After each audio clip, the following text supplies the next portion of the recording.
ojú òpó Facebook mi àti Instagram náà ni wọ́n ti gbẹ́sẹ̀ lé báyìí. Eedris Abdulkareem ló sọ ọ̀rọ̀ ọ̀hún di mímọ̀.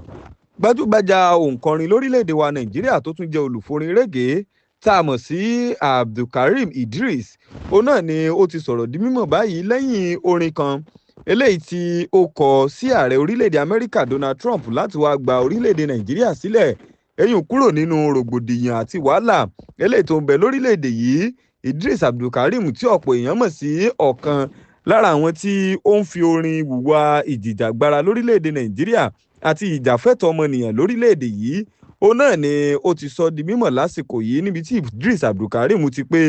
ojú òpó Facebook àti Instagram òun náà ni àwọn àjọ ilé tó ń ṣèṣàkóso rẹ̀ tá a mọ̀ sí Meta ó ní wọ́n ti gbẹ́sẹ̀ lé lásìkò yìí tó sì pé òun ò láǹfààní láti lè lo ojú òpó náà. Nínú ọ̀rọ̀ eléyìí tí Eedris Abdulkareem sọ òun náà ló ti pé lẹ́yìn orin kan eléyìí tí òun pè ní open letter tó kọ sí ààrẹ orílẹ̀-èdè Amẹ́ríkà Donald Trump wípé kó wá gba orílẹ̀-èdè Nàìjíríà sílẹ̀ kúrò nínú hílàhílo eléyìí tí ó ti bára rẹ̀ lásìkò yìí. Ó pé lẹ́yìn orin òun náà ni òun ti kọ́kọ́ gba àwọn àtẹ̀jíṣẹ́ kan tó sì dàbí ìgbà tí àwọn kan fẹ́ mọ dúnkòokò mọ́ òun lórí orin eléyìí tóun kọ wípé orílẹ̀-èdè Nàìjíríà nílò ìrànwọ́ àwọn tí wọ́n ń bẹ ní àgbáyé. Eedris Abdulkareem tún wá sọ di mímọ̀ ó pé ojú òpó Instagram àti Facebook òun tí òun ò rí láǹfààní láti lè lò yìí ó pé náà ni